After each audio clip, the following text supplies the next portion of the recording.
बोलिए भगवान महावीर स्वामी की। थोड़ा ध्यान लगा, थोड़ा ध्यान लगा, प्रभु और दौड़े दौड़े आएंगे। थोड़ा ध्यान लगा,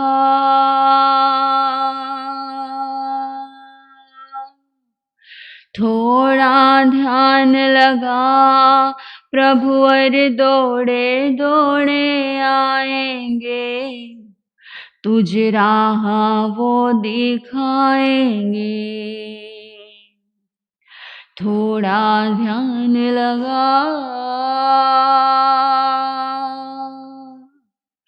थोड़ा ध्यान लगा, प्रभु और दौड़े दौड़े आएंगे।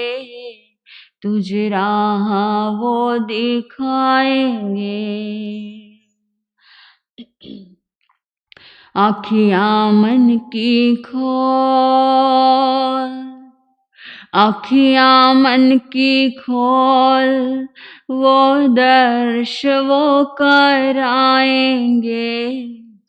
तेरी आत्मा जगाएंगे। आंखें बंद करेंगे, आत्मा के ऊपर ध्यान है। अपना आत्मा का ध्यान करें, परमात्मा का ध्यान करें, गुरु की भक्ति से जुड़े। आंखें बंद करके फील करें, सुने, अपनी आत्मा में डूबने का प्रयास करें। थोड़ा ध्यान लगा, थोड़ा ध्यान लगा, प्रभु और दौड़े दौड़े आएंगे। बोले थोड़ा ध्यान लगा, थोड़ा ध्यान लगा, प्रभु और दौड़े दौड़े आएंगे। तुझे राह वो दिखाएंगे। आँखियाँ मन की खोल, आँखियाँ मन की खोल, तुझको दर्श वो कराएंगे। तेरी आत्मा जगाएंगे। थोड़ा ध्यान लगा, है राम रमैया वो, है कृष्ण कन्हैया वो ही जगदीश है। बोलेंगे है राम रमैया वो, है कृष्ण कन्हैया वो ही जगदीश है। सत्कर्म राहों पे चलना सिखाते हैं, वो ही तेरा ईश है। सत्कर्म राहों पे चलना सिखाते हैं, वो ही तेरा ईश है। हो प्रेम से पुकार, हो प्रेम से पुकार, तेरे पाप वो जलाएंगे। तेरी आत्मा जगाएंगे। थोड़ा ध्यान लगा, थोड़ा ध्यान लगा, प्रभु और दौड़े दौड़े आएंगे। थोड़ा ध्यान लगा,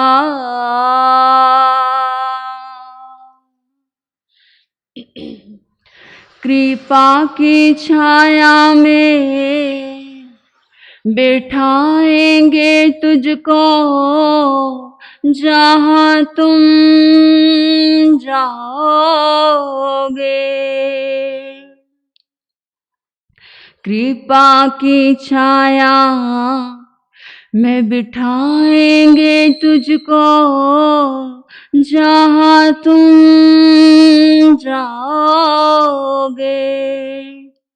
उनकी दया दृष्टि जब जब पड़ेगी तुम पर, उनकी दया दृष्टि जब जब पड़ेगी, तुम यह भवतर जाओगे। ऐसा है विश्वास, ऐसा है विश्वास, मन में ज्योत वो जलाएंगे, तेरी आत्मा जगाएंगे। थोड़ा ध्यान लगा, बोलेंगे सभी। थोड़ा ध्यान लगा, प्रभु और दौड़े दौड़े आएंगे। थोड़ा ध्यान लगा, थोड़ा ध्यान लगा, बोलिए। थोड़ा ध्यान लग, प्रभु और थोड़ा ध्यान लगा, थोड़ा ध्यान लगा, प्रभु और दौड़े दौड़े आएंगे। थोड़ा ध्यान लगा। मुनियों ने, ऋषियों ने, गुरु शिष्य ने महिमा का किया गुणगान है। मुनियों ने, ऋषियों ने, गुरु शिष्य महिमा का किया गुणगान है। गुरुवर के चरणों में, प्रभु के चरणों में झुकती सदा सृष्टि, झुका इंसान है। हो महिमा है अपार, महिमा है अपार, सच की राह वो दिखाएंगे। थोड़ा ध्यान लगा, थोड़ा ध्यान लगा, प्रभु और दौड़े दौड़े आएंगे। थोड़ा ध्यान लगा, तुझे राह वो दिखाएंगे। आँखियाँ मन की खोल, आँखियाँ मन की खोल, तुझको दर्श वो कराएंगे। तेरी आत्मा जगाएंगे। थोड़ा ध्यान लगा, थोड़ा ध्यान लगा, प्रभु और दौड़े दौड़े आएंगे। थोड़ा ध्यान लगा। बोलिए भगवान महावीर स्वामी की। हे वीतराग स्वामी, ये प्रार्थना है मेरी, मैं निज स्वरूप पाऊं दशा तुम्हारी, पाऊं दशा तुम्हारी।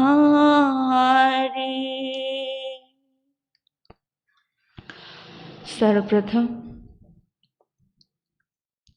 अहिंसा भगवती के सफल आराधक, त्रैलोक्यनाथ, अनंत अनंत मैत्री के मसीहा, श्रमण भगवान महावीर स्वामी के चरणों में हृदय के अनंत अनंत आस्था के साथ वंदन। आगम ज्ञान के क्षय स्रोत आराध्य गुरुदेव, सिद्धमार्ग दाता, नवजीवन निर्माता, आराध्य गुरनी मैया, एवं मेरे जीवन में आए हुए समस्त उपकारियों के उपकारों को याद करते हुए उन सभी के चरणों में वंदन नमन प्रणाम करती हूँ। संयम जीवन की सहयोगी प्रिय साध्वी जी, धर्मानुरागी धर्म बंधुओं एवं बहनों, आप सभी के अंतर में विराजमान आपकी पवित्र आत्मा को नमन करती हूँ। भारत एक धार्मिक संस्कृति है और ये भारत देश ये विभिन्न फूलों से लदा हुआ एक गुलदस्ता है। आपने गुलदस्ते को देखा? उसमें तरह तरह के फूल लगाए जाते हैं और एक सुंदर सा गुलदस्ता तैयार किया जाता है। इसी तरह से ये भारत देश भी ऐसा ही गुलदस्ता है। प्रत्येक नागरिक, चाहे वो सिख हो, चाहे वो मुसलमान हो, चाहे वो हिंदू हो, चाहे वो ईसाई हो, हर कोई अपना अपना धर्म इस देश में अदा करता है। अपने अपने अपने रीति रिवाज, अपने अपने संस्कृति को वो फॉलो करता है। यहाँ पर कोई प्रेशर नहीं किया जाता है। ये देश का एक बहुत सुंदर सौभाग्य है कि यहाँ पर वो कहते हैं ना कि किसी के ऊपर जबरदस्ती अधिकार स्थापित नहीं किया जाता। ये भारत देश ऐसा है, यहाँ हर दिन एक त्योहार होता है। हर दिन, कल दिवाली गई, आज एक नया त्योहार आ गया, आज भैया दूज आ गई, है ना। यानी कि और हर त्योहार के पीछे कुछ ना कुछ संस्कृति छुपी होती है। हर खुशी के पीछे कुछ ना कुछ एक बड़ी कहानी छुपी होती है। और जब त्योहार आता है, त्योहार हमें इतना नया कर देता है, हम अंदर में अपने आप को नयापन फील होता है, एक अलग की खुशी होती है। यानी कि त्योहार हमें संदेश देते हैं कि हर पल नए होकर के जीना है हमें। तो आज क्या है? आज भैया दूज है ना। आज इसको भाई दूज बोलते हैं। भाई दूज के नाम से ये आज का दिन माना जाता है। इस दिन को विशेष रूप से महत्व क्यों दिया जा रहा है, इसके पीछे क्या कथानक है, इसके पीछे का रहस्य क्या है, उन सभी बातों पे हम चर्चा करेंगे। सबसे पहले हम चर्चा कर लेते हैं कि आज की दूज का क्या महत्व है। 15 तिथि होती है ना। तो 15 तिथियों में आपको पता है कोई एकम को फॉलो करता है, कोई दूज को फॉलो करता है, कोई यहाँ हमारे सनातन जगत में 11 को बहुत मानते हैं। यानी कि इन 15 की 15 तिथियों में कोई अमावस को मान रहा है, कोई पूर्णिमा को मान रहा है। अक्सर हम कहते हैं अमावस के दिनों में कितना धर्म होता है और पूर्णिमा के दिनों में भी लोग कुछ ना कुछ ऐसा दान पुण्य का काम करते हैं। ये भारतीय संस्कृति इस चीज को बहुत ज्यादा फॉलो करती है। तो एक बात आती है शास्त्रों में कि समुद्र में ज्वार भाटा आता है। आप भी समुद्र के किनारे गए होंगे। हम तो बिल्कुल समुद्र के पास रह करके आए हैं। बॉम्बे में 2 साल लगभग उधर रुक के आए। तो जब हम कभी कुछ मेडिटेशन करने जाते हैं समुद्र के किनारे, तो बताते थे जो वहां के आसपास के और रहने वाले हैं, बोला कि यहाँ पर 16-16 फीट पानी ऊपर जाता है। कितने फीट? 16-16 फीट, यानी 8-8 योजन पानी ऊपर जा रहा है। कितनी गजब की बात है कि उसी की गोद में इंसान रह रहा है और फिर भी इंसान डूब नहीं रहा। पानी का लेवल धरती से ऊपर है। पानी कहाँ? धरती के ऊपर रहता है। समुद्र कहाँ है? धरती के ऊपर है। पानी तो धरती के ऊपर है। जितनी भी गंगाएं, जितनी भी नदियां हैं, वो कहाँ? धरती के ऊपर ही बह रही है। धरती के नीचे थोड़ी बह रही है। हमें अगर धरती के नीचे बहती तो हमें दिखती नहीं। अगर इस धरती पे कोई चीज दिख रही है तो वो धरती के ऊपर है। तो धरती के ऊपर पानी होने के बावजूद भी इंसान डूब नहीं रहा है। किस वजह से? ये प्रश्न भगवान महावीर से गौतम ने पूछा था कि प्रभु, समुद्र में 16-16 फीट ऊपर पानी जाता है और फिर भी एक इंसान सुरक्षित बचकर के जी रहा है, ऐसा क्यों? परमात्मा कहते हैं कि तिथियों का कनेक्शन किसके साथ होता है? चंद्रमा के साथ। चंद्रमा जब चंचल होता है तो पूर्णिमा, अमावस और ये मन के ऊपर प्रभाव करता है, क्योंकि मन चंद्रमा दोनों का कनेक्शन होता है। धरती पे रहे हुए व्यक्ति का उस चंद्रमा के साथ कनेक्शन होता है। इसीलिए तो बोला है कि जिस व्यक्ति के भीतर में जिसको शीतलता चाहिए, जिसको शांति चाहिए, जिसको स्थिरता चाहिए, वो क्या करे? ध्यान करे। किसका? चंद्रमा का ध्यान करे। कि चंचल मन जब स्थिर हो जाता है तो क्या? तो सारी की सारी दुविधाएं मिट जाती हैं। तो भगवान महावीर कहते हैं कि इन 15 तिथियों में हर धर्म में कुछ ना कुछ धार्मिक कार्य होते हैं। आपने देखा कोई मौन 11 आती है, कोई 11 आती है, कहीं पे गरीबों को पानी पिलाया जाता है, तरबूज खिलाया जाता है ना? कहीं पर पूर्णिमा को कोई दान दिया जाता है, कहीं पे अमावस को, और कोई ना कोई त्याग जरूर किया जाता है। कि कुछ लोग बोलते हैं आज के दिन दही नहीं भिगोना जी, आज ये नहीं करना जी, आज वो नहीं करना, आज हरी सब्जी नहीं खानी। तिथियों में लगभग हर, मतलब सनातन जगत में भी है ये रिवाज, और ये अपने जैन धर्म में भी ये रिवाज है कि भी दोनों ही परंपराओं में, वैदिक परंपरा में भी और सनातन परंपरा में भी, कि इन दिनों में कोई भी धर्म के बिना अछूता नहीं रहता है। हर आत्मा धर्म करती है। जैसे हमारे साधु संत भी इन तिथियों का पालन करते हैं लगभग, कि हरी सब्जी नहीं खाएंगे, कच्ची सब्जी नहीं खाएंगे। ये सब क्यों है? तिथि को पालन करने का मतलब क्या है? क्योंकि इस समय में प्रकृति पर, यानी कि मनुष्य जगत पर प्रकृति का प्रकोप रहता है। क्या? मनुष्य पर प्रकृति का प्रकोप ऐसा रहता है कि प्रकृति तो अपना काम कर रही है।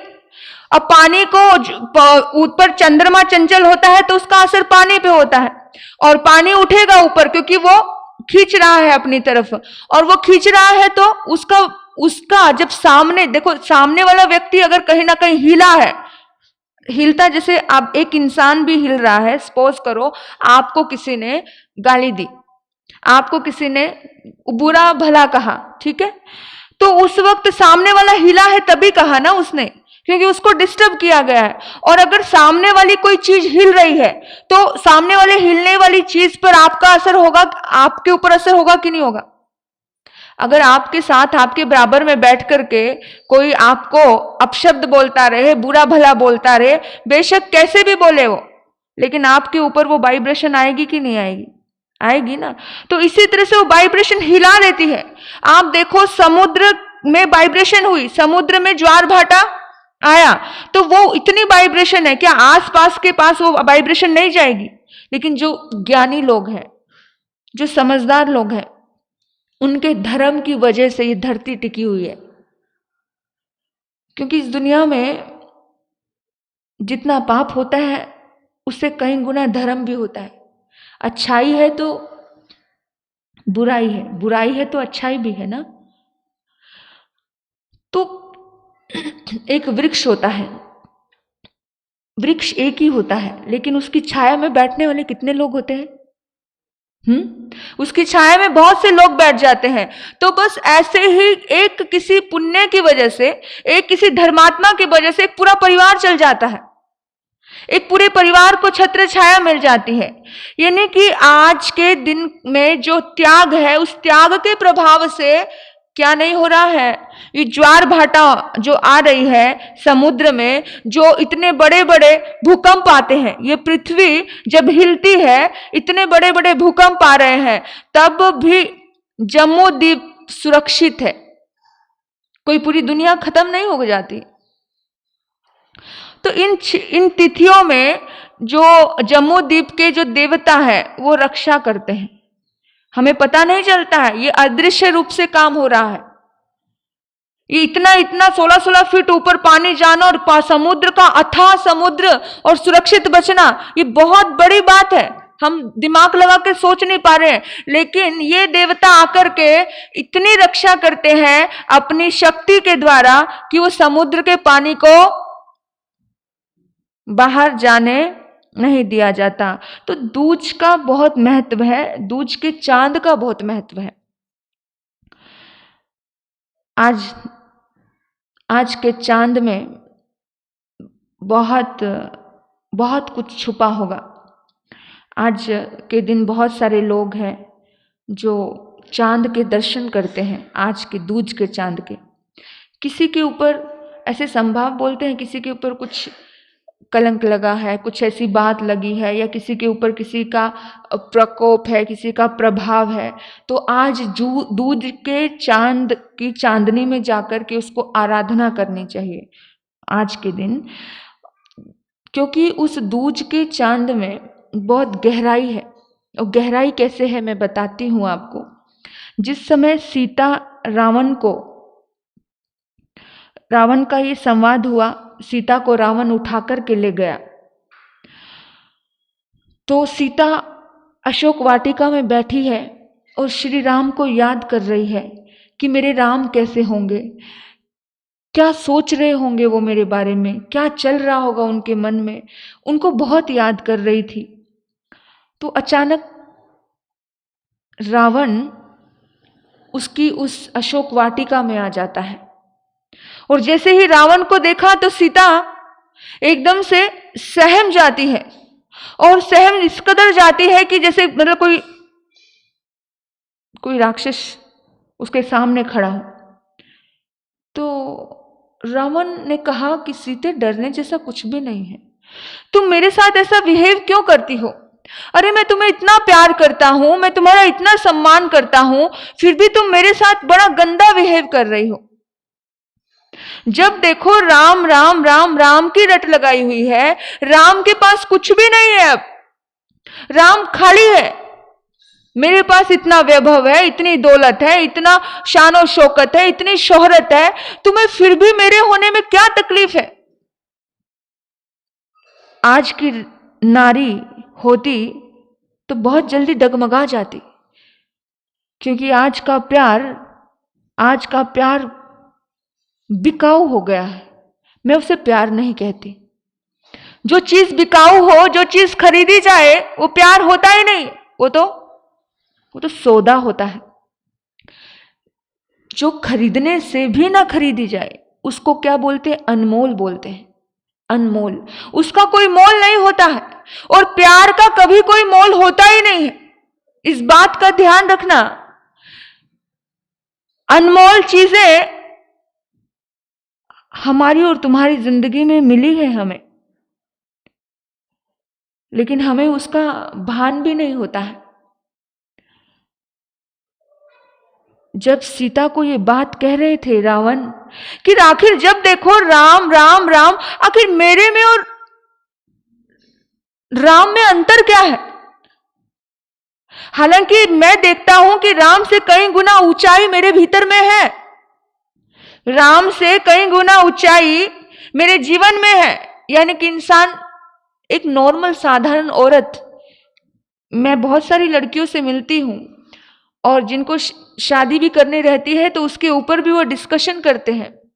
अच्छा पैसे वाला चाहिए, उसका खुद का घर हो, वो उसकी गाड़ी हो, वो मुझे महीने में, 2 महीने में, 3 महीने में, तो भी वो घुमाने के लिए लेकर के जाए, महीने में एक बार तो भी होटल में लेके जाए। अच्छा, कभी कभी लड़कियां मेरे पास आती है, बोलती है महाराज साहब जी लड़के के पास बहुत धन दौलत है, सब कुछ अच्छा है। हाँ मुझे पता है, मैंने जब उससे डिस्कशन की, क्योंकि आजकल आप मिलाते हो ना जिस समय शादी होती है, तो कहती है कि मैंने उससे डिस्कशन की तो उसको घूमने जाने का बहुत शौक है। मतलब जब उसको इतना शौक है तो मुझे पता है कि मुझे भी तो घुमाने के लिए लेके जाएगा ही ना। मैं इससे मैंने अंदाजा लगा लिया है कि भी मतलब लड़का, बोलो समझ आ रही बात। लेकिन कुछ नारी बड़ी अद्भुत होती है, कुछ नारी, उसको हम सीता का रूप देख सकते हैं। क्या? सीता का रूप। ऐसा नहीं है कि आज की दुनिया में नहीं है, बहुत है। जो लोग कहते हैं ना धन चाहिए, ना बंगला चाहिए, ना मोटर चाहिए, हमें तो केवल आपका सम्मान, आपका प्यार चाहिए। बहुत दुनिया में ऐसे लोग हैं। तो सीता कहती है, अच्छा तुम जानना चाहते हो कि मेरे राम में और तुम्हारे में क्या अंतर है? तो सुनो, रावण तुम पूर्णिमा के चांद हो। क्या बोला? रावण तुम पूर्णिमा के चांद हो। और जैसे ही ये बात बोली तो रावण खिल गया, रावण खुश हो गया कि वाह क्या बात है, मुझे पूर्णिमा का चांद कह दिया।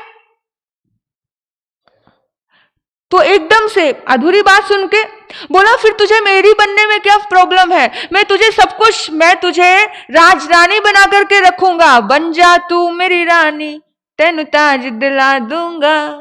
बन मेरी रानी रानी, ओ मेरी रानी रानी। ऐसा ही कुछ अनुग्रह किया होगा, ऐसा ही कोई भाव रखा होगा। पता है ना, एक अपनी जिसको अपना बनाना होता है उस वक्त कितने सारे प्रपंच करने पड़ते हैं। कभी फूल भेजोगे, कभी कुछ भेजते हो, कभी कुछ भेजते हो। ऐसे ही रावण भी बहुत कुछ उसको मनुहार करता था। लेकिन वो नारी ही क्या जो किसी की मनुहार से, झूठी मनुहार से पिघल जाए। मैं ये नहीं कह रही हूं कि वो झूठा था या सच्चा था, मैं ये बताना चाह रही हूं कि उसने क्या बोला कि तुम पूर्णिमा की चांद हो। और वो खुश होने लगा, उसको लगने लगा कि कहीं ना कहीं मेरे लिए कोई सॉफ्ट कॉर्नर, सॉफ्ट भावना सीता के दिल में जाग गई है, तभी तो मुझे पूर्णिमा का चांद कहा। लोग पूर्णिमा को, चांद को बड़ा मानते हैं ना, मानते कि नहीं मानते? जब वो हंस रहा था, खुश हो रहा था, मुस्कुरा रहा था, तो सीता ने कहा, सुनो रावण राक्षस राज, इतना खुश होने की जरूरत नहीं है, पहले बात तो सुन लो पूरी।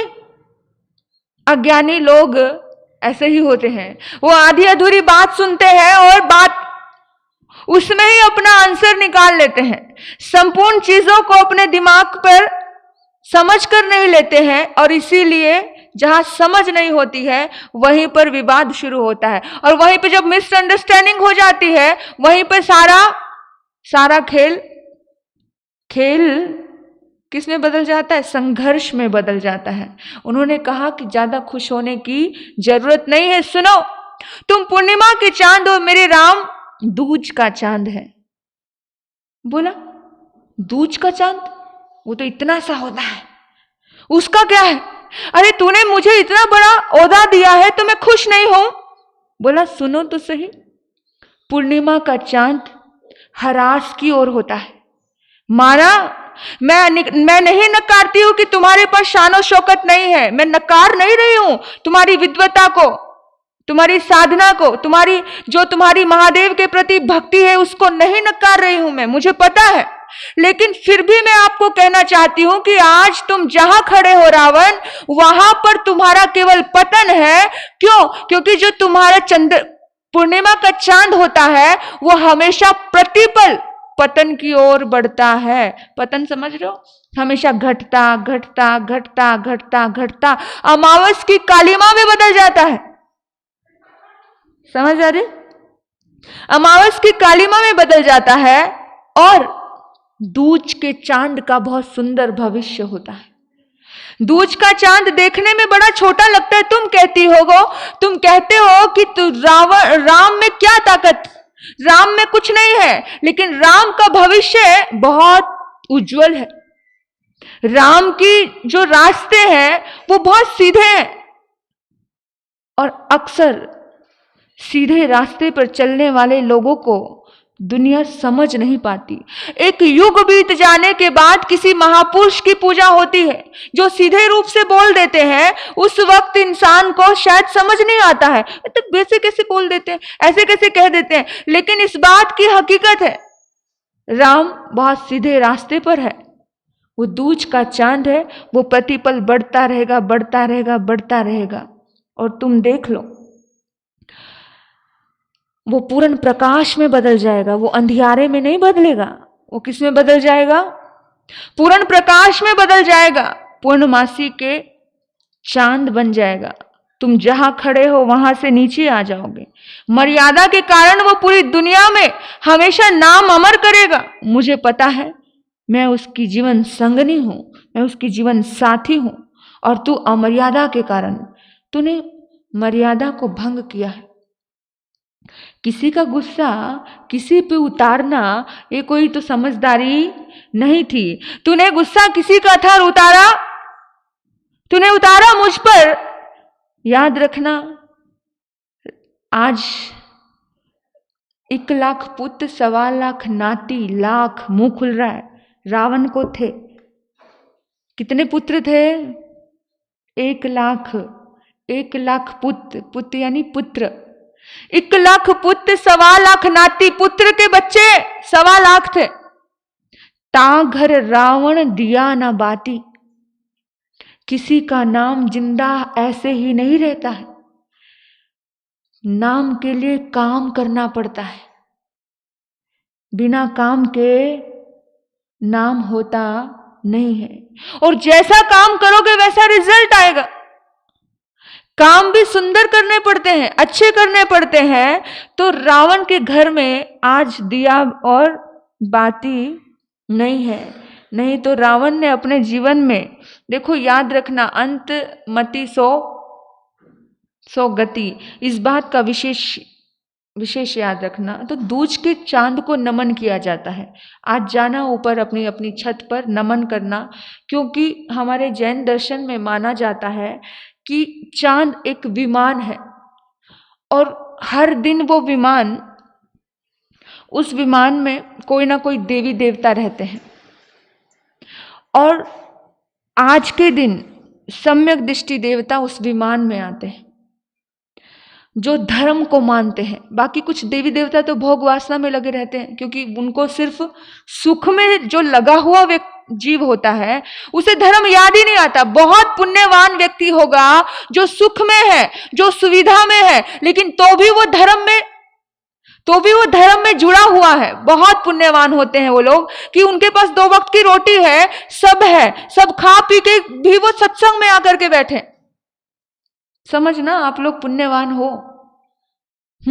अपने, क्योंकि अपना जीवन हमें समझ आता है ना, हमारा पैमाना हमारे पास ही है, क्योंकि आपका पैमाना किसी दूसरे के पास नहीं है। कोई दूसरा कुछ भी सोचे, लेकिन आपको बताए कि आप कितने पानी में हो और कितने दूध में हो, आपको ये चीज समझ आती है। और इसीलिए तो बोला है कि भी जो आत्मा सम्यक दृष्टि होती है, यानी कुछ देव सुविधा में रह करके भी धर्म में होते हैं। हर पल कैसे, वही तो देवी देवता ही तो आते हैं ना। कोई कभी केसर की वर्षा कर रहे हैं, केसर को बहुत ज्यादा अपने जिन धर्म में महत्व दिया जाता है। कभी जितने भी देवी देवता साधु संतों की, या आपको पाचोरा में भी ऐसे केसर, मतलब उस व्यक्ति के ऊपर केसर गिरा जो साधना कर रहे थे भाई साहब, और जो हमारे बड़े महाराज साहब जी हैं उनके ऊपर भी बहुत बार केसर आता है। एक बहन है चिंचवड़ में, उन्होंने मुझे बताया कि मेरे हाथ में अपने आप ही क्या आ जाता है, ओम लिखा आता है अपने आप ही। और ये चीज हमने बड़े महाराज जी के पास देखी है। उनके वो जहां सिर रख के सोते थे ना, वहां पर अपने आप ही केसर से स्वास्तिक बन जाता था अपने आप ही, इतना गहरा। और केसर कितनी बड़ी बड़ी तुरिया ऐसे। और कभी जब उनके पारना होता था तो पारने में तो केसर ऐसे पूरा किसी के सिर पे, किसी के पब्लिक के ऊपर भी आता था, पब्लिक के हाथ में। और ये देवी देवता ऐसे केसर को फूल के जैसे, जैसे फूल बरसाते हैं, इस तरह से केसर से पूजा की जाती है। तो ये होता है।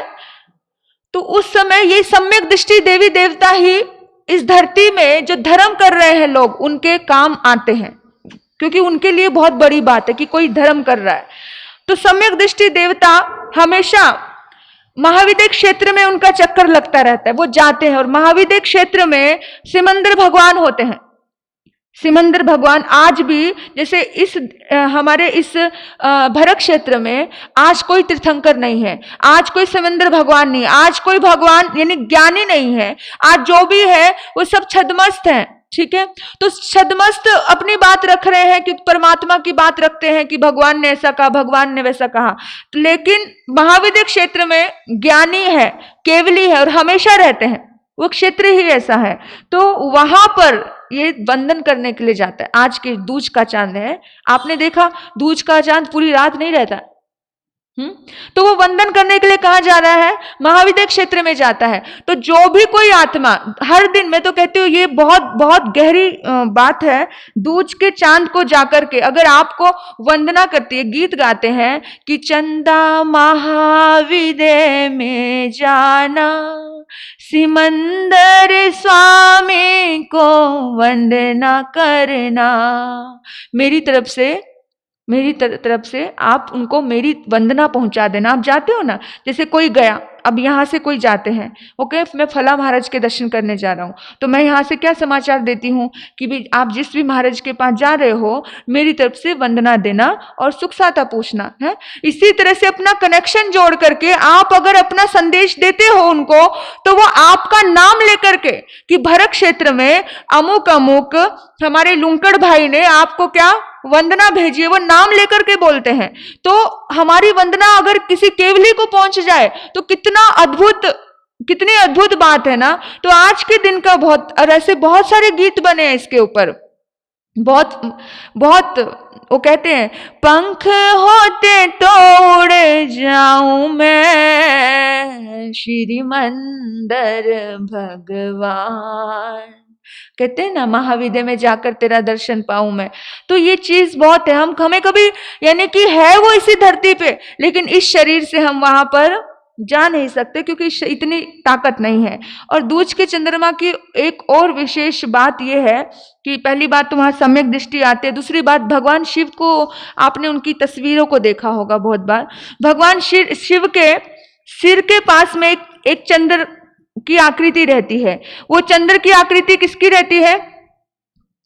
वो शिव भगवान की चंद्र की आकृति दूज का चांद रहता है। यानी दूज के चांद को शिव भगवान ने भी अपने मस्तक में अपने मस्तक में रखा है। फिर आप देखेंगे कि मुसलमानों को हम देखते हैं कि वहां पर भी दूज का चांद है, दूज का एकदम हल्का सा लकीर बनी है इस तरह से, और उसमें चंद्र बिंदु है। तो यहाँ पर एक महत्वकारी बात है, सनातन जगत में भी दूज के चांद की बहुत ज्यादा महत्व है। जो भी आत्मा मन से डिस्टर्ब हो या तो वहां आज दूज के चांद के पास जाकर के साधना करे, उसकी पूरी की पूरी चित्त की मन की शांति हो जाती है। ये एक दूज का महत्व क्या है, दूज के चांद का महत्व क्या है, ये मैंने आज आपको बताया है।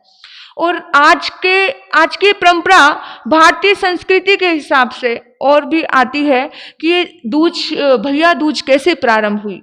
तो ये भारतीय संस्कृति में सनातन जगत में कहा जाता है कि यमराज जी की जो बहन थी उसका नाम था यमी, और यमराज अपने काम काज में इतना व्यस्त था कि बहन को भूल गया।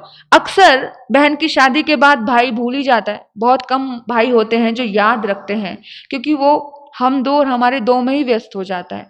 लेकिन भूल जाते हैं कि वही बहन जो साथ खेले थे, साथ पढ़े थे, साथ सब किया था, उसको याद ही नहीं आती है अपने वो 2-4 लोगों को छोड़ करके बहन की याद नहीं आती है। तो वो तो इतना ज्यादा भूल गया यमराज, वो अपने कार्य में, अपने काम में, अपने बिजनेस में, उनका भी बिजनेस चलता है ना भाई, सारी सनातन जगत में यमराज तो कितना बड़ा बिजनेस कर रहा है, पता है ना आपको यमराज।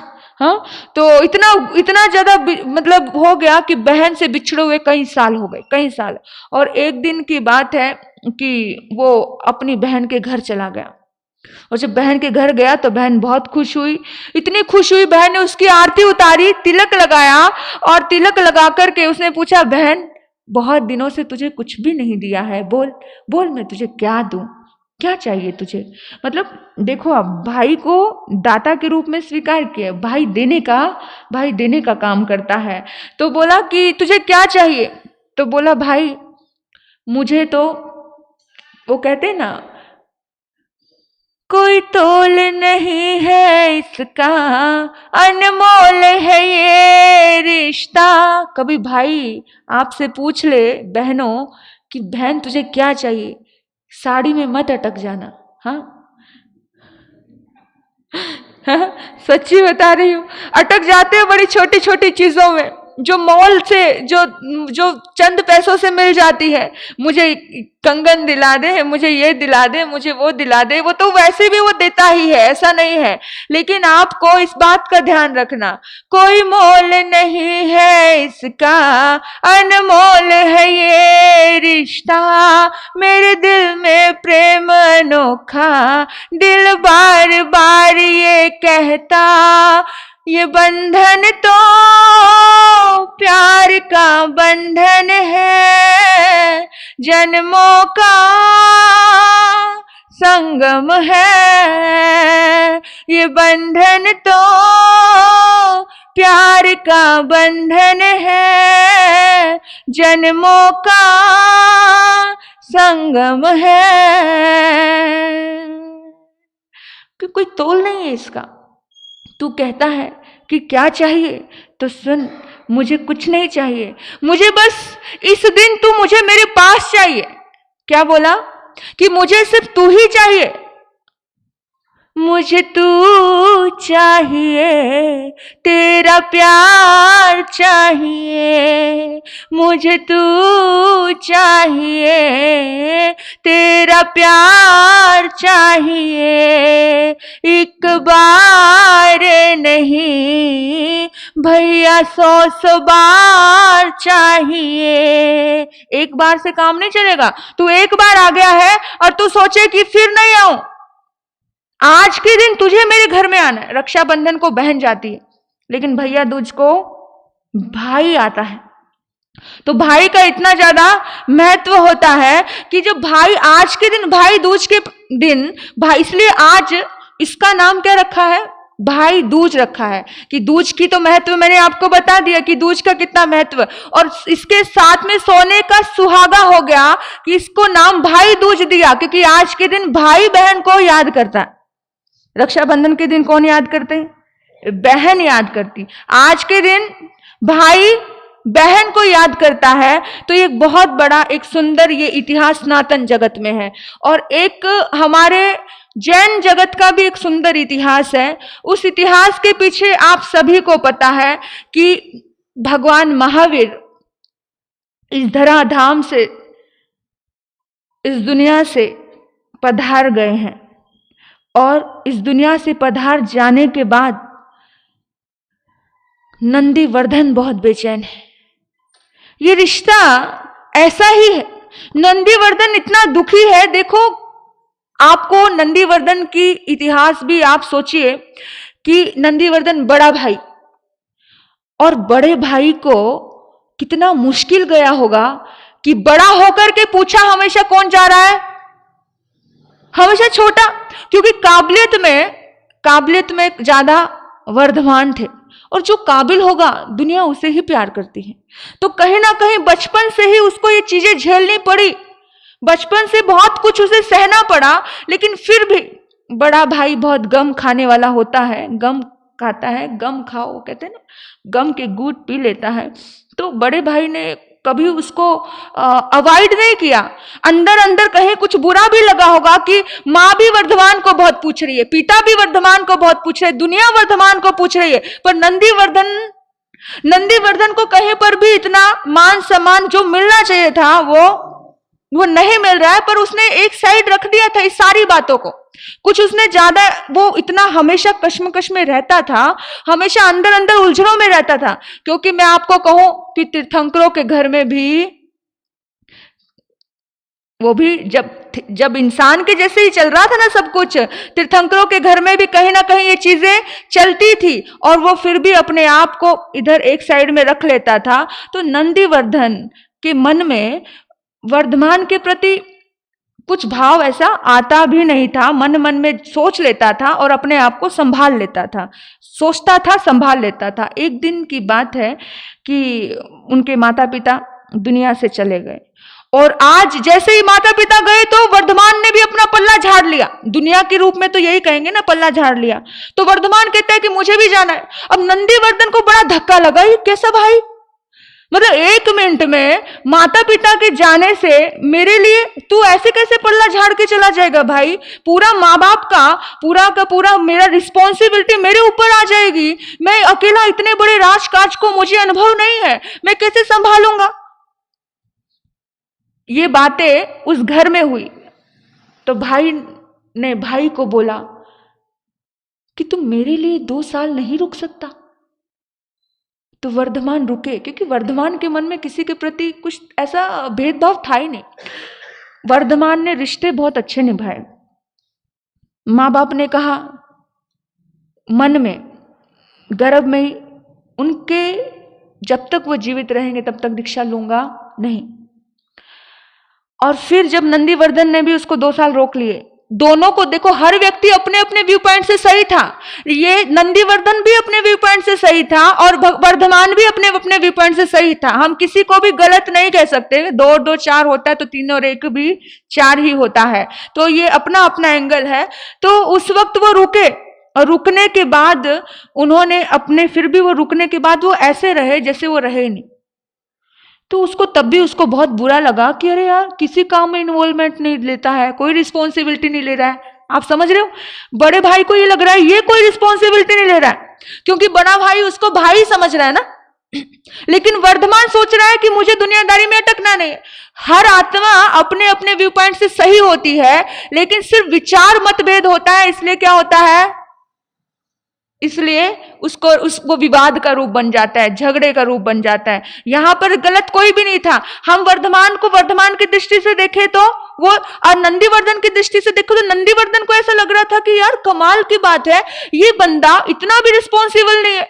मैं, कोई भी बात आए, कोई भी न्याय की बात आए, कोई भी कुछ आए, सब कुछ मुझे ही सहना पड़ रहा है, सब कुछ मुझे ही। तो वर्धमान के पास नंदीवर्धन बहुत बार शिकायत भी किया करते थे। लेकिन अब क्या करे, जिसको जिस राह पे चलना है उसको कोई रोक ही नहीं सकता है। हमारा अधिकार किसके ऊपर है? अपने ऊपर ही है। तो वर्धमान भी कुछ कह नहीं पाते थे, कभी बोल भी देते थे, कभी कह भी देते थे सारा। फिर 2 साल का कमिटमेंट पूरा हो गया और वर्धमान निकल पड़े। वर्धमान चले गए, सब कुछ सुना लगने लगा नंदीवर्धन को। देखो आप, माँ बाप चले गए, 2 साल बाद भाई चला गया, कुछ भी बचा नहीं उसके पास। उसको ऐसा लग रहा है कि वो राजमहल उसे खाने को आ रहा है, इतना ज्यादा दुखी हो रहा है। उसके दिमाग में वो संसारिक सोच से सोचता है, अरे दुनिया क्या कहेगी, अरे लोग क्या कहेंगे। जैसे आप लोग भी ऐसे ही सोचते हो ना, कहे माँ बाप के जाने के बाद भाई को जंगलों में भेज दिया, भाई का देख रेख नहीं, छोटे भाई को कुछ नहीं समझा। मतलब अंदर अंदर नंदीवर्धन अपने आप को डिस्टर्ब कर रहा है, डिस्टर्ब हो रहा है। तो नंदीवर्धन दीक्षा हो गई। तो अगले दिन नंदीवर्धन फिक्र करने के लिए उसके पास जाता है। और अगले दिन जैसे उसने देखा कि कैसे कोई ऐसे उठाया गिरा एक बैल, उसे बैल का एक रक्षक, एक किसान उन्हें जोर जोर से मार रहा है, इतनी बुरी तरह मार रहा है। अब कल तक तो कोई उसे उंगली नहीं उठा सकता था, और आज कोई मार रहा है क्योंकि वो नग्न है, उसे पता ही नहीं, उसको समझ नहीं आ रहा है कि कौन है ये। और जब देखा, उसकी इतनी बुरी हालत देखी तो नंदीवर्धन की आंखों में आंसू आ गए। दुनिया क्या कहेगी, लोग क्या कहेंगे, और उसके भीतर में एकदम से पीड़ा हुई। उसने कहा, वर्धमान तूने मेरी कोई बात नहीं सुनता है, तू, मैं क्या करूं तेरा? जैसे भाई को हक से बोलता है ना, बोला हक से बोला, मैं क्या करूं, मैं कैसे समझाऊं तुझे, मैं तेरे साथ सेवक छोड़ देता हूं, तुझे तकलीफ नहीं, तुझे साधना ही करनी है ना, पर प्रोटेक्शन में साधना कर। ऐसे अकेला रहेगा दुनिया तुझे खा जाएगी, मारेंगे लोग तुझे बहुत, मतलब तू क्या कर रहा है? क्योंकि उस समय, उस जमाने में ये बहुत बड़ी क्रांति थी। कोई 32 साल का नौजवान एकदम नगन हो गया है, ये दुनिया को स्वीकार नहीं था क्योंकि इतना पुराना जमाना, आज का कल्चर अलग था, आज लोग बहुत ब्रॉड माइंडेड हुए हैं। उस समय लोगों ने बहुत धिक्कारा था उनको, बहुत गंदा बोला। आप सोचो नंदीवर्धन ने वो चीज को कैसे फेस किया होगा, बहुत धिक्कारा था कि ऐसा है, ये है, वो है। आपको हम बहुत सी चीजें हमारी क्या हो जाती है, छुप जाती है, वो चीजें हम तक थोड़ी आई।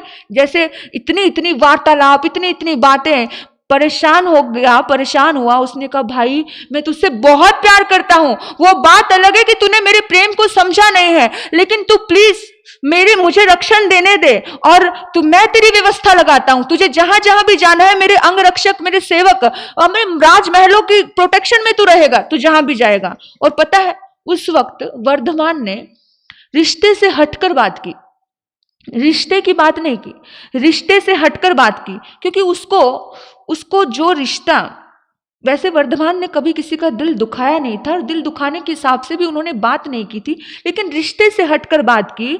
रिश्ते से बाहर आ चुके थे अभी वर्धमान, क्योंकि अभी क्या हो गए थे, अभी सन्यासी, थोड़ा बाहर आ जाते हैं तो कुछ ऐसी बात हो भी जाती है। तो उन्होंने कहा कि सुनो नंदीवर्धन,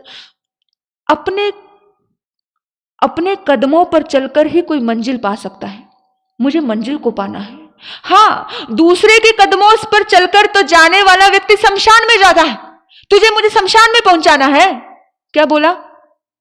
तू मुझे शमशान में पहुंचाना चाहता है, यानी तू दूसरे के कदमों से मुझे चलाना चाहता है। वहां पर क्या हुआ, वहां पे थोड़ा सा विवाद हुआ, और जब ये थोड़ा सा विवाद, ये विवाद नहीं था, ये विचार रखे थे अपने, लेकिन दुनिया को और नंदीवर्धन को ये विवाद लगा। महावीर वर्धमान ने अपने विचार रखे थे, पर थोड़े हटके लगे थे, कि कहने का तरीका उनका ऐसा ही था कि अपने कदम पे चलकर ही कोई मंजिल पा सकता है, यानी मोक्ष पा सकता है।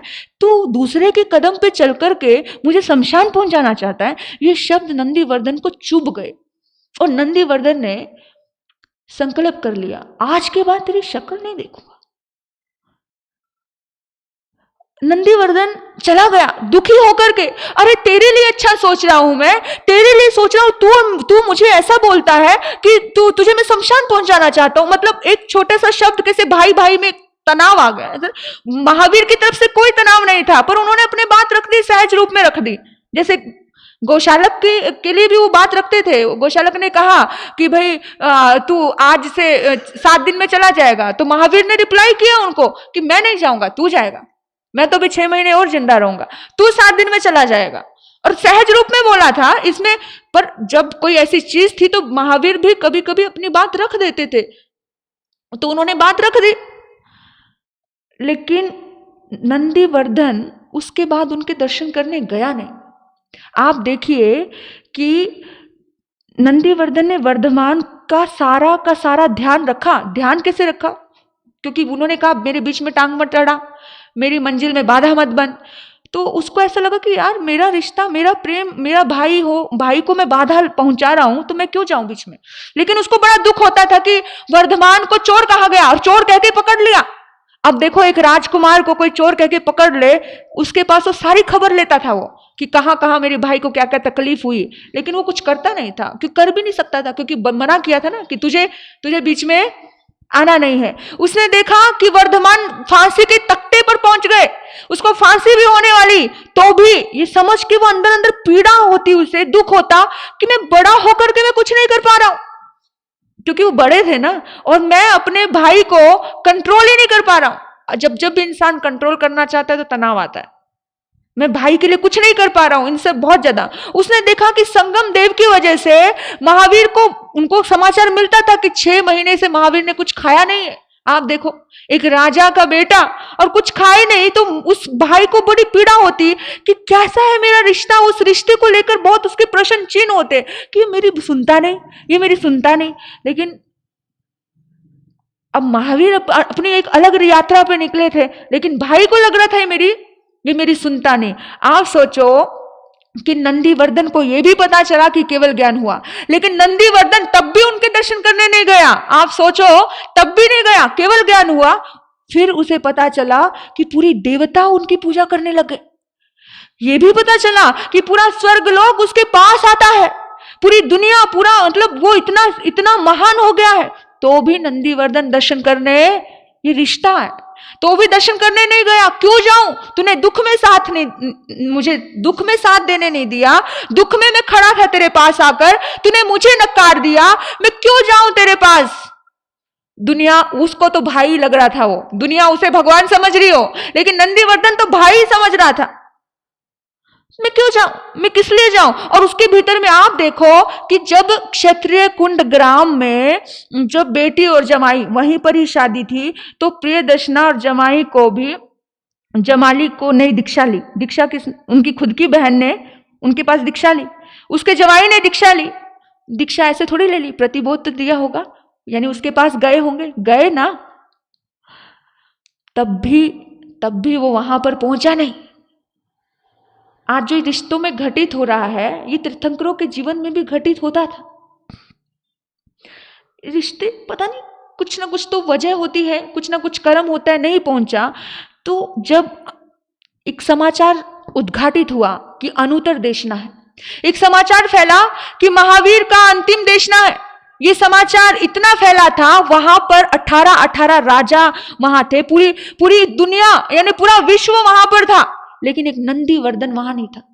नंदीवर्धन को समझ ही नहीं आ रहा था। नंदीवर्धन को बार बार ऐसा लग रहा था कि देखो, मतलब उसको यही लग रहा था सारी दुनिया वहां आनंद पा रही है, और नंदीवर्धन वहां अपने महलों में बैठकर क्या कर रहा है, अपने आप को घुट रहा है। महावीर का निर्वाण हो गया, उस समय में उसको जोर से धक्का लगा। उसने सोचा भी नहीं था, उसने कल्पना भी नहीं की थी, वो उसके कानों में आ रही थी और वो सिर्फ अपनी बात को लेकर के बैठा हुआ था कि वो उस समय नंदीवर्धन के हृदय में जो पीड़ा है, इतने दिनों की, इतने सालों की, 72 साल की पीड़ा जो अंदर में पड़ी हुई थी, उसके उस समय वो क्रंदन के रूप में बाहर आई। इतना भयानक क्रंदन हुआ, इतना भयानक क्रंदन हुआ, और वो जोर जोर से रोने लगा। यानी कि पूरे सेवक सेविकाएं, नौकर नौकरानी, सारा राजमहल उसके पास, वो चिल्ला रहा है, जोर जोर से चिल्ला रहा है। और फिर क्या बोल रहा है, मैं बड़ा था, क्या मेरा पाप था, क्या मेरा दुर्भाग्य था, मैं क्यों बड़ा हुआ भगवान, मुझे बड़ा ही क्यों बनाया? मतलब जब बड़ा होकर के बड़े की बात नहीं मानी जाती तो उसको बड़ी पीड़ा होती है कि मैं पहले जन्मा, ये मेरा अपराध था, मैंने इतने अपराध की जो सजा पाई है, कौन समझेगा उस पीड़ा को। एक कविता के रूप में यहां पर बात रखी है, ना होता मैं बड़ा, वर्धमान के साथ चल देता, छोटा ही रहता तो अच्छा था, लेकिन बड़ा हूं ना, इसलिए पीछे भी चल नहीं सका। क्योंकि राजपाट का क्या था, दुनिया ने गालियां दी मुझे, दुनिया ने कहा छोटा भाई कहां घूम रहा है। लोग बोलते होंगे क्योंकि पहला कदम था ना, पहला कदम। और क्योंकि महावीर भगवान पार्श्वनाथ के तो कपड़े पहनते थे, भगवान पार्श्वनाथ के साधु, और भगवान पार्श्वनाथ खुद कपड़े पहनते थे। महावीर ने तो कपड़े भी छोड़ दिए, तो लोगों ने चिल्लाया मुझे, लोगों ने चीखा, क्योंकि मैं बड़ा था। अब बताओ, छाया पड़ती है ना एक दूसरे के ऊपर। जब बड़ा भाई कोई काम करता है तो छोटे भाई के पास बात आती है, और बड़ा भाई छोटा भाई काम करता है तो बड़े भाई के पास, क्योंकि रिश्ते ऐसे जुड़े होते हैं। तो मैं सहचर नहीं हो पाया, मैं साथी नहीं बन पाया, दोस्त नहीं बन पाया मैं तेरा। मैं बड़ा हूं, काश मैं अनुज होता, मैं अग्रज हूं, मैं सहचर बन जाता। मेरा सौभाग्य कि जो जगत का बंधु बन गया, जो जगत का नाथ बन गया, वो सबसे पहले मेरा बंधु था, यानी सबसे पहले मेरा भाई था। मेरा सौभाग्य, त्रिजगत का बंधु सबसे पहले मेरा बंधु, पर मेरा दुर्भाग्य कि मैं उसका बड़ा भाई, उसको बड़े होने की पीड़ा होने लगी। मेरा दुर्भाग्य है कि मैं उसका बड़ा भाई, काश मैं छोटा रहता, काश मैं छोटा होता, काश मैं बाद में जन्मा। फिर उसने शिकायत की, रो रहा है, शिकायत की, तूने तोड़े सबके बंधन, तू गया चंद्रकोशी के पास। शिकायत करते ना हम लोग, तू वहां चला गया, तू वहां चला गया, तू वहां चला गया, ऐसे शिकायत कर रहा है। तू गया वसुमती के पास, चंदन वाला के पास भी गए ना, तू गया वसुमती के पास, तू गया उदयन के पास, तू गया सभी के द्वार, तूने मेरे द्वार को क्यों नहीं देखा रे, तू क्यों नहीं आया अपने ही द्वार। क्यों नहीं संभाला तूने मुझे? रोने लगा ऐसा कह के, क्यों नहीं संभाला तूने मुझे? जब तू उदायन के पास जा सकता है, तू नदी पार जा सकता है। नदियां पार भी बहुत बार की, 12 बार नदी पार की नाव में बैठ बैठ के। तू क्षत्रिय कुंड ग्राम में आकर भी तू अपने ही आंगन में नहीं आया रे। शिकायत, बड़ा रोना आ रहा है नंदीवर्धन को। सारे जगत की पीड़ा तुझे दिखी, सारे जगत की पीड़ा तुझे दिखी, पर मेरी पीड़ा नहीं दिखी रे, मेरी वेदना नहीं दिखी तुझे। शिकायत कर रहा है। कब कर रहा है? जब वो दुनिया से जा चुके हैं तब शिकायत कर रहा है। मेरी पीड़ा तुझे नहीं दिखी, तुझे क्यों दोष दूं, तुझे क्यों दोष दूं? मेरी ही नियत ही ऐसी थी, मेरी ही नियत ही ऐसी थी। लेकिन फिर अपने आप से ही बात कर रहा है। मेरी पीड़ा को मुझे ही सहना था, तू क्या कर सकता था? लेकिन नहीं नहीं नहीं, तूने तो नियति को इनकार किया, तू गोशालक की नियति को चुनौती दिया। तू लोग बोलते हैं ना, ऐसा ही होना था, नियति को यही मंजूर था। ऐसा नहीं है। महावीर ने कहा पुरुषार्थ से बदला जा सकता है। हाँ, पुरुषार्थ से तूने नियति को कभी नहीं माना। तूने कहा तू पुरुषार्थ से बदल सकते हैं। तूने भाग्य को, नियति को ललकारा है। इंसान चाहे तो अपने पुरुषार्थ से कुछ भी कर सकता, तू पुरुषार्थ कर सकता था रे, पर तूने मेरे लिए नहीं किया। सारे विश्व को, भाग्य को तूने बदला, सारे विश्व के भाग्य को तूने बदला। मेरे भाग्य का शिल्पकार तू क्यों नहीं बन पाया? क्यों मुझे जीवन भर पीड़ा दी? मैं पहले जन्मा, क्या मेरा गुनाह था? क्या मेरा गुनाह था जिस गौशालक ने तुझ पर तेजोलेशा फेंकी? ये भी पता है उसको, यानी कि महावीर को जितने कष्ट आए सारी बात उस भाई को पता है। तेरे शिष्यों को तेरे सामने भस्म कर दिया। देखो कितना कष्ट उठाया, इतना सब उसे पता है। उस गौशालक को तूने देवलोक पहुंचा दी। तूने कह दिया उसको कि तू 7 दिन में मर जाएगा। अगर महावीर नहीं कहते तो देवलोक में थोड़ी जाता वो। उन 7 दिनों में उसने अपने आप को देखा, उसको महसूस हुआ कि मैं गलत हूं। उस 7 दिनों में उसने अपनी आलोचना की, तभी तो वो देवलोक गया ना। महावीर उस समय तो दुनिया को लग रहा था कि इन दोनों में झगड़ा चल रहा है।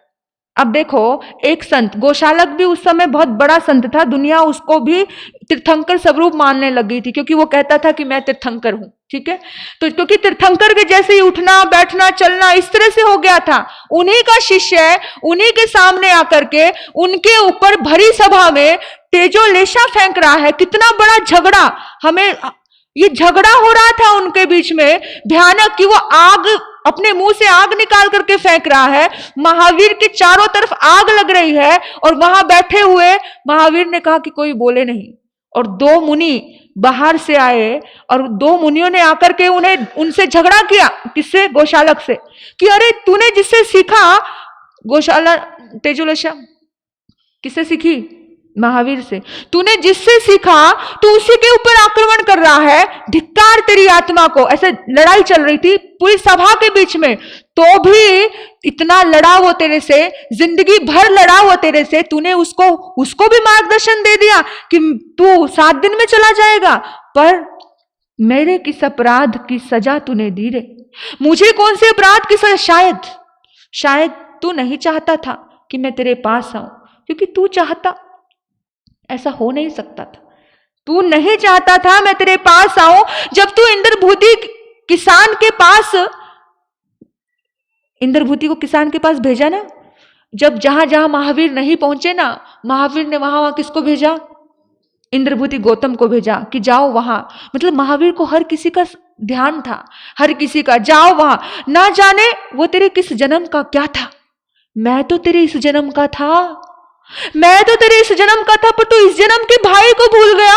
रो रहा है वो, ये रोते रोते बोल रहा है सारी बातें, उसके भीतर की वो पीड़ा है।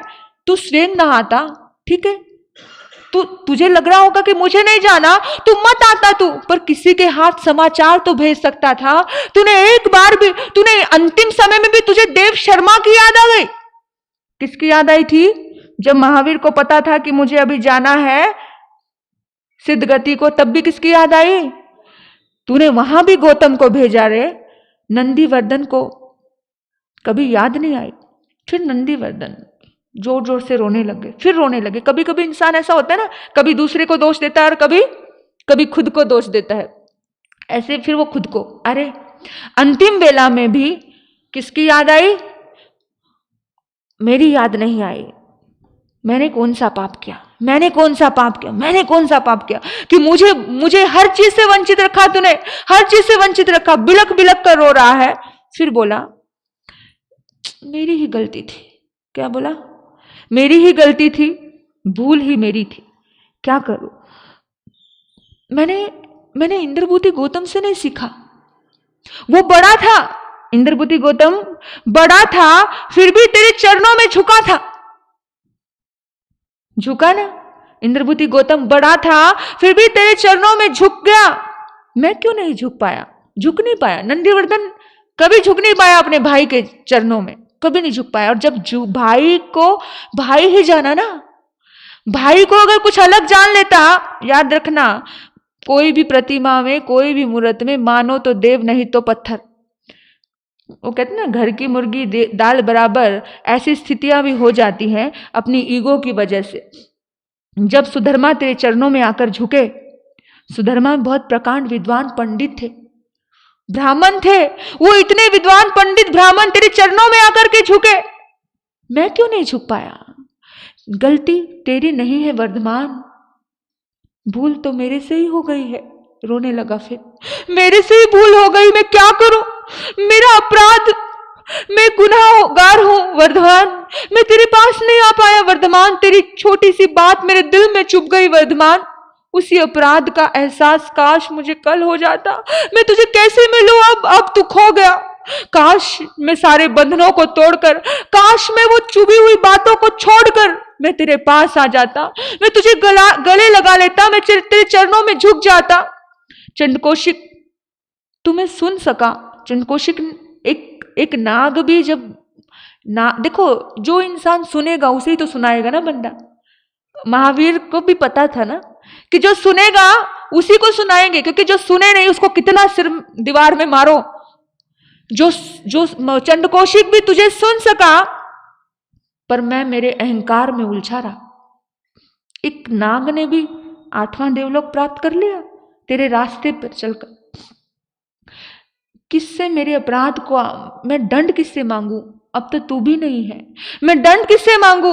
मेरी जिंदगी में सिर्फ आंसू बहाने के अलावा कुछ भी नहीं बचा है। अब मुझे कौन संभालेगा, अब मुझे कौन संभालेगा? और इस तरह से वो केवल वर्धमान वर्धमान पुकार रहा है। तब 3 दिन से भोजन नहीं खाया, ऐसे पड़ा है, बोलता है वर्धमान मर गए, अब मुझे भी चले जाना है। मुझको तो मरना लग रहा है, मुझे भी मर जाना है, मुझे भी नहीं जीना है। 3 दिन से न पानी पी रहे हैं, न खा रहे हैं, सिर्फ रो रहे हैं। और उस वक्त सुदर्शना को बुलाया जाता है, सुदर्शना को बुलाया जाता है। तब सुदर्शना अपनी बहन को, अपने भाई को संभालती है। वो कहती है, मेरे प्यारे भाईजान सुन लो लगा करके कान, आंसू बहाओ नहीं आंख से। वो कहते क्यों रो रहा है भाई, क्यों रो रहा है? बोला प्यार भरी बातें कर रही है, उसे गले से प्यार से समझा रही है कि तू इतना जोर जोर से चिल्ला चिल्ला कर तू अपनी हालत खराब कर रहा है, तू शांति रख। तू ये कहते नहीं नहीं, मेरा भाई मुझसे जुदा हो गया, मेरे भाई को मैं मिल नहीं सका, मेरे भाई के साथ मैं बैठ नहीं सका, पूरी दुनिया को उसने बांटा, मैं उससे वंचित रह गया। बोला तू रो क्यों रहा है? उसकी आत्मा ने तो सिद्धि पाई है, वो तो सिद्ध बुद्ध मुक्त हो गए हैं, रोने जैसा कुछ भी नहीं है। बोला उनकी आत्मा ने सिद्धि है पाई, पर मुझसे तो छूटा है भाई।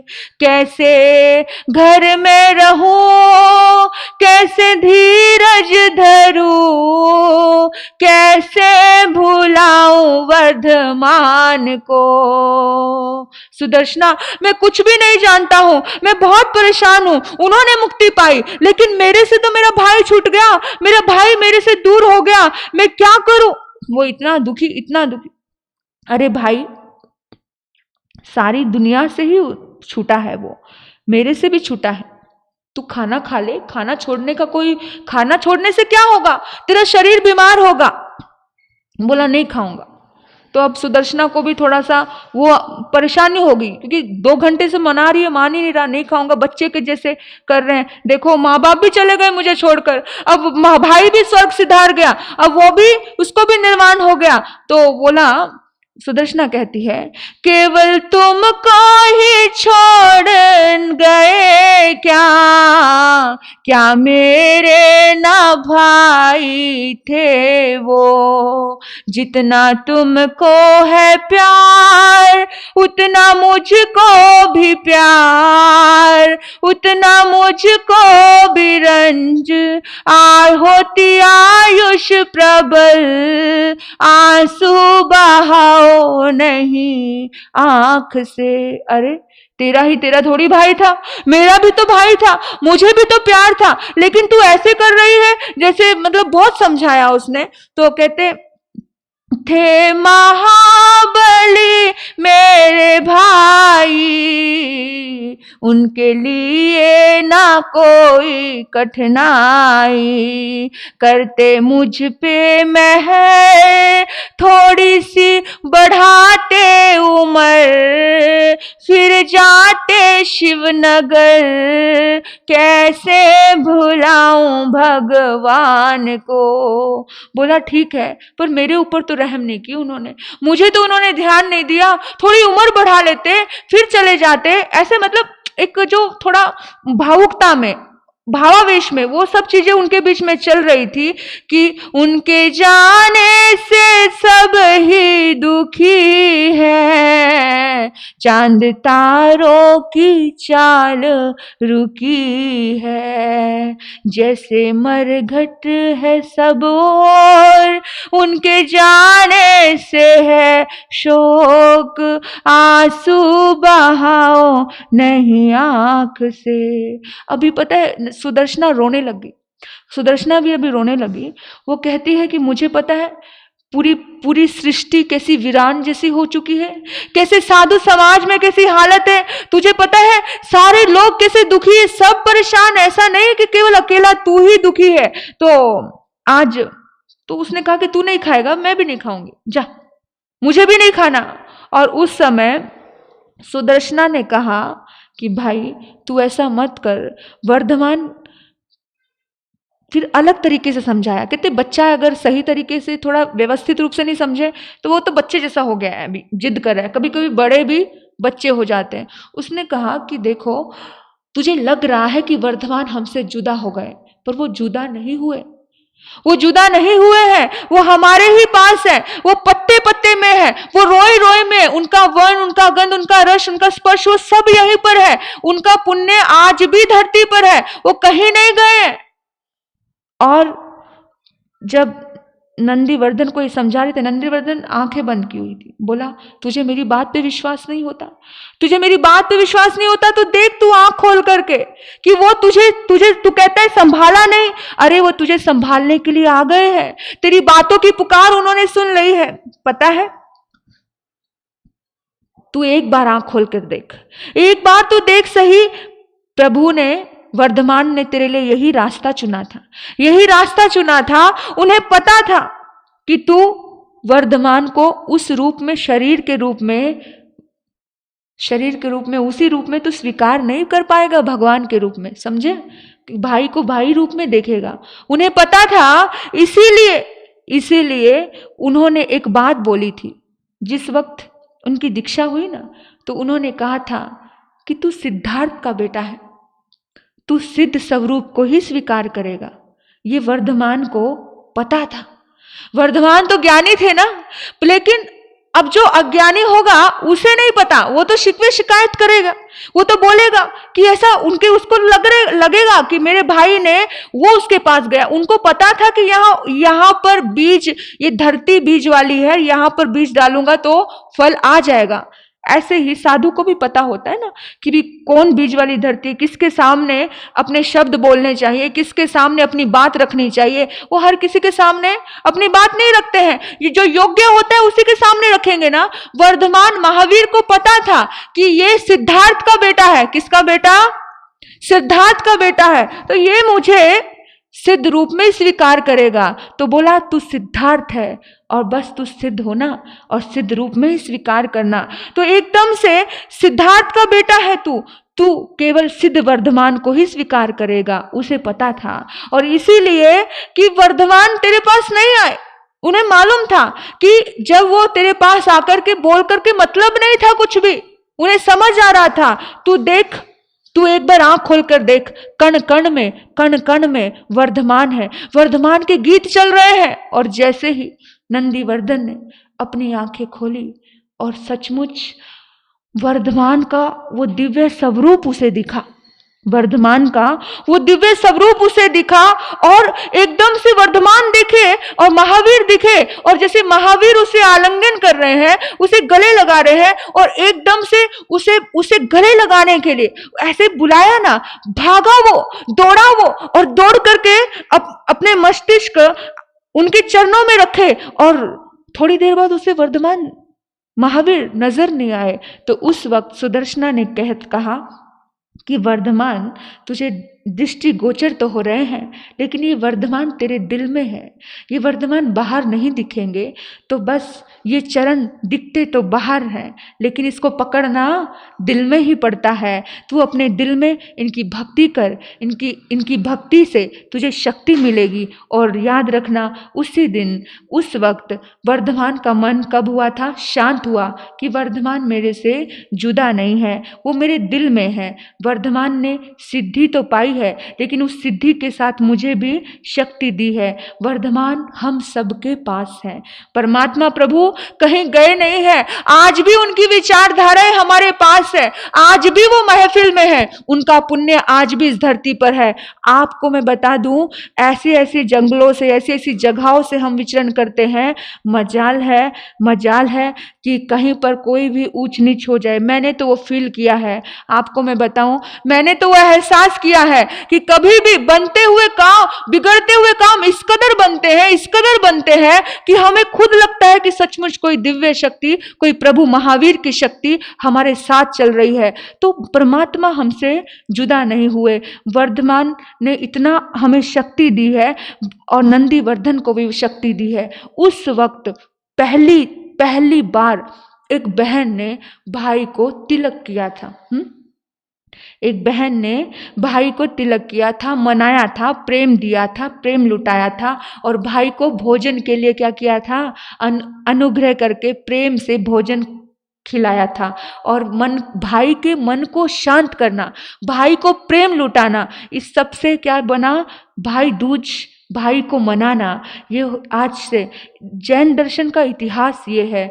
तो इस इतिहास में हमने जाना, और बस आज के दिन रूठे हुए को मना लेना, और जो रूठा नहीं है उसे गले से लगा लेना, प्रेम कर लेना, एक दूसरे की भावनाओं को समझ लेना, एक दूसरे से वार्तालाप कर लेना। ये रिश्ते बहुत कीमती होते हैं। इन कीमती रिश्तों को हमें संजो के रखना है। जहाँ प्रेम होता है वहाँ पर शिकायतें होती है। नंदीवर्धन महावीर से बहुत प्यार करते थे, लेकिन उसके भीतर में हमेशा क्या रहा? मैं बड़ा। तो उसकी वजह से कहीं चीज़ें खो जाती हैं। तो अगर आप बड़े भी हो ना, तो उस समय अपने आप में हमें शिक्षा लेनी है कि जब महावीर के जीवन में ऐसी घटनाएं घट सकती हैं और हमारे तुम्हारे जीवन में नहीं घटती है क्या, तो उससे हमें शिक्षा लेकर के अपने जीवन का उत्थान करना है। इन्हीं सद्भाव से आज भैया दूज की आप सभी को बहुत बहुत शुभकामनाएं हैं। आप सभी के जीवन में, घर आंगन में प्रेम बरसे, बस यही दुआ करती हूँ कि तुम खुशियाँ पाओ, बहुत खुशियाँ आपके जीवन में आए, आपकी झोली खुशियों से भर जाए।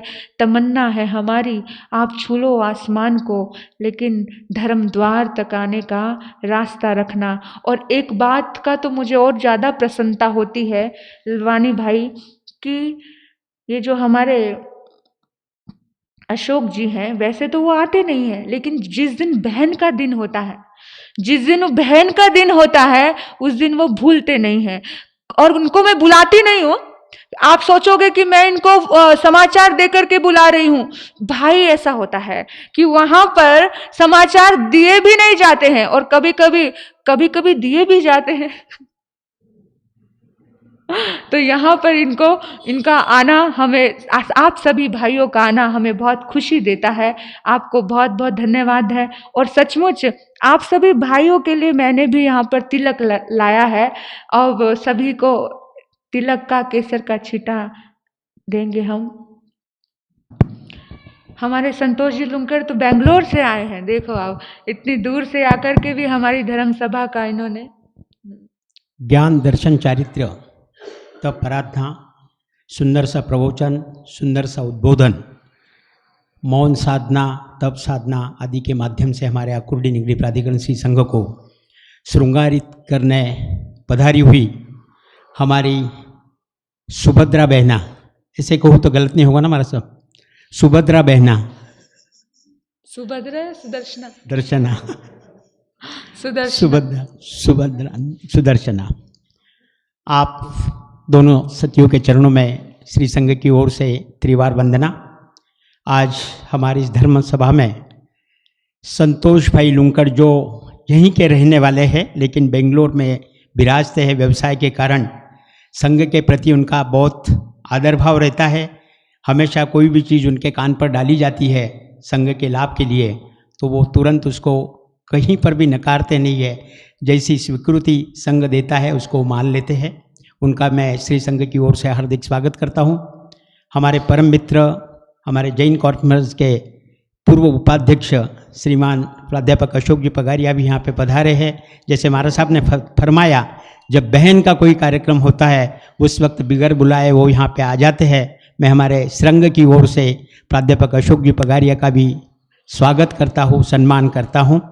महाराज साहब को भी भाई दूज की बहुत बहुत शुभकामनाएं देता हूँ। आपकी संयम यात्रा इसी प्रकार निरंतर आगे बढ़ती रहे, उद्बोधन का कार्य आप करती रहे, धर्म प्रसारण का काम करती रहे और ध्यान साधी का भी अपने मौन से जो भी जीतना है, संघ को जीतना है, समाज को जीतना है, उसका कार्य वो करती रहे। ये शुभकामनाएं मैं यहाँ पे देता हूँ। आप सबों को भी भाई दूज की शुभकामनाएं यहाँ पे देते हुए मैं अपने वक्तव्य को विराम देता हूँ। धन्यवाद। हाँ, आज का उपवास पचखामी तिभंग पिहारंग स्नंग पाणंग खायमंग सामन थावगंग ससागंग महतागंग सचमहावतगंग त्याग बोशरे बोशरे। उपवास तब करने वालों को हाँ लगातार एकांतरे तप चल रहे हैं माता जी के। मुझे लगता है इतनी साधना कर रहे हैं, बेल्ट लगा करके बैठे हैं तो भी अपनी तपस्या नहीं छोड़ते हैं। बहुत धन्यवाद है इनकी। मीराबाई जी लुनिया की भी लगातार तपस्या चल रही है। आपको सभी को पता है हमारे जाने के दिन नज़दीक आ रहे हैं। तो आपको पता है 19 तारीख को माता मीराबाई जी का पारना है और उनकी बहुत ज़्यादा विनती है। उस दिन तीर्थ यात्रा के रूप में हम सभी अपने 4 महीने का चातुर्मास का एक साधना का अनुष्ठान की जो स्थापना की थी उसको क्या करेंगे, उस दिन उठा करके उस दिन उसका समझो एक स्थापना को आप कहते हैं गणपति का विसर्जन करने जाते हो ना, तो शुभ मानते हैं ना उसको। तो ये भी शुभ दिन है। तो इस दिन में आपको चातुर्मास का एक सुंदर उठाने का एक स्थापना हुई दिन को एक समाप्ति का दिवस है। एक तीर्थ की यात्रा हम निकालेंगे। तो उस तीर्थ यात्रा में समोसण भी हमारे सिर पे होगा। एक सुंदर तरीके से इस यात्रा का हम एक आगाज़ करेंगे और एक वहाँ पर उनके घर आंगन में जाकर के उनको इतनी बड़ी आइम्बी लंबी तपस्या का क्या करना है, पारना करवाना है। और वहाँ पर सब अच्छे अच्छे महान पुरुषों के आपको हम दर्शन करवाएंगे। ठीक है। तो उसके बाद नाहर परिवार के यहाँ पर हम जाएंगे। शाम को हम दुग्गड़ जी के यहाँ जाएंगे, विमल जी दुग्गड़, और उसके बाद नाहर परिवार के यहाँ पर जाएंगे। और कल डॉक्टर कीर्ति जी हमारे पास आए थे जो आपके ही समाज की है और बहुत कुछ उनसे मुझे समझने और सीखने को भी मिला है। फिर उनके बाद उनके घर में हम जाएंगे। तो सभी का भाव है कि मेरे यहाँ मेरे आंगन में आना है, सब चाहते हैं। तो बहुत सारी लिस्ट है, धीरे धीरे जैसे जैसे होगा मैं आपको बता दूंगी।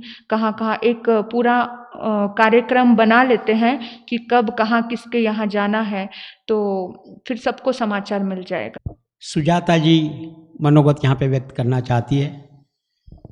मध्य वंदन जागृति जी महाराज साहब, ये चातुर्मास में इनका सहवास का बड़ा मुझे मार्गदर्शन और लाभ मिला और मुझे बहुत अच्छा लगा। तो उनसे विनंती है कि वो मेरे घर पे भी पधारे और हमें उपकृत करे आके घर पे। तो यही मुझे कहना था कि इनके मार्गदर्शन से मुझे बहुत लाभ हुआ, बहुत अच्छा लगा, बहुत जीवन में बहुत उज्जवल किरणें दिखी है। तो मैं इसलिए चाहती हूँ कि मेरी इसी इच्छा है कि वो घर पे आए और हमें उपकृत करे। ठीक है, बहन सुजाता ने एक अपने सुंदर प्यारे भाव रखे हैं, एक उस प्यार को हम स्वीकार करते हैं। तो है हमारे पास जितने भी दिन रहेंगे उन एक दिन में आपको भी एक लिस्ट में रख लेंगे हम ज़रूर। कल हमारी शारदा बहन प्रिंसिपल साहिबा भी मुझे कह रही थी कि महाराज साहब जी मुझे छोड़कर नहीं जाना है आपको, अब आज वो आए नहीं है। मैंने कहा नहीं जा रही छोड़कर, नहीं नहीं नहीं मेरे घर आना है। मैंने कहा ठीक है ठीक है। आप इतने 4 महीने में जो सहयोगी साथी रहे हैं तो उनको कैसे हम भूल सकते हैं और उनकी बात को कैसे नकार सकते हैं। तो ज़रूर ज़रूर बिल्कुल आपने इतना भाव रखा है। हमारे मोतीलाल जी हैं, महामंत्री हैं, और महामंत्री होने के बाद भी कोई ईगो नहीं है इनके भीतर में, बहुत एकदम साइलेंट होकर के अपना काम करते हैं। तो बिल्कुल आपका भाव हमारे रहेगा। नहीं, वैसे भी 20 तारीख के बाद शेके काल शुरू होता है। हाँ। शेके काल में चातुर्मास हर घर जाके कर लेना, सबको प्रभाव ना दे देना। हाँ, हमारे मांडोत जी भी उठे हैं, तो वो भी बहन संध्या जी मांडोत जी कह रहे थे, वो कंटिन्यू मुझे बोल रही थी कि महाराज साहब जी मुझे माइक पे आते हुए थोड़ा घबराहट होती है, आपको मुझे मेरे लिए कुछ बात मुझे करना है, मुझे बुलाना है। पिताजी बोल रहे थे मांडोत जी, तो उनके लिए भी हम आपका विनती को स्वीकार करके अपने हाँ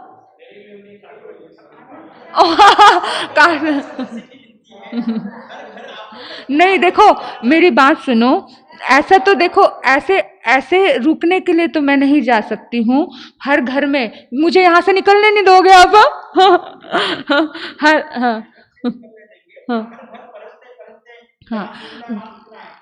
हाँ नहीं, जो देखो भावना सभी की होती है, सब है। हमारे अशोक भाई ने कहा कासरवाड़ी जरूर हम आएंगे हमारे रूट में, क्योंकि एक बार तो फिर पता नहीं पुनः आना हो कब हो, क्योंकि हमको कहाँ निकलना है। हमारी यात्रा अम्मलनेर की तरफ है, वहाँ भूमि पूजन करना है, वहाँ कार्य एक अगर हमने उठाया है। हाँ तो बस आपको आना ही है। अभी से मैं अनाउंसमेंट कर रही हूँ कि आप लोगों के हाथों से ही सब काम होना है। तो आप हाँ बिल्कुल और ससुराल है तो ससुराल में तो ज्यादा मनवार होगी ना, तो वहां पर जाना है। तो फिर कैसा होगा, एक बार तो आदिनाथ के लोग भी कल आए थे, तो उधर भी जाना है। एक बार बहुत जल्दी थोड़ा सा महीने भर में ये सब काम निपटा करके पुणे का, तो यहाँ से 1 महीने भर में मुझे ये क्या करना है, अम्मलनेर तक निकलना है। फिर हाँ जी हाँ दीक्षा अगर हाँ आसपास ही है ना दीक्षा भी। विनती बड़गांव श्री के लोग भी विनती के लिए आए थे, वहाँ पर भी देखते हैं जैसा भी समय होगा। तो पर वो काम मेरे पहले प्रायोरिटी में है, क्योंकि जहाँ पर 10 लोग हैं संभालने वाले, वहाँ पर अगर एक समझदारी रखी तो भी चल सकता है, लेकिन जहाँ पर 10 लोग नहीं खड़े हैं वहाँ पर हमें ज़्यादा, मैं आप सभी को यही कह रही हूँ, जहाँ जिसका कोई नहीं है उसके तुम बनो, तो सच में दुनिया आपको भगवान के रूप में देखेगी। तो बस यही भाव लेकर के चलती हूँ मैं कि जिसका कोई नहीं उसके तुम बनो। और यही भाव के साथ आप मंगल पाठ सुनेंगे। बोलिए भगवान महावीर संसार के सभी महान पुरुषों की जैन धर्म की। हाँ, मंगल पाठ। चैता भारंग वासंग चक्रवर्ती महडियो संति संति करे लय पत्तो गए मनोत्रंग। एरिहंत परमात्मा स्वास्थ्य लाभ बना रहे, सुख शांति बढ़ती रहे, हर अच्छे कार्य में सफलता प्राप्त हो इन्हीं सद्भाव से। चितारी मंगलम अरिहंता मंगलम सिद्धा मंगलम साहू मंगलम केवली प्नतो धमो मंगलम। चितारी लोगुतमा अरिहंता लोगुतमा सिद्धा लोगुतमा साहू लोगुतमा केवली प्नतो धमो लोगुतमा। चितारी शरणं पवज्जामि अरिहंते शरणं पवज्जामि सिद्धे शरणं पवज्जामि साहू शरणं पवज्जामि केवली प्नतो धमो शरणं पवज्जामि। पहला शरणा अरिहंत का, दूजा सिद्ध भगवान का, तीजा शरणा धर्म का, चौथा सारणी ग्रंथ। ये चार शरण दुख और न शरणा कोई होगा। जो भव प्राणी करे आराधन उसका जर अमर पद होगा। उसका सदा ही मंगल होगा।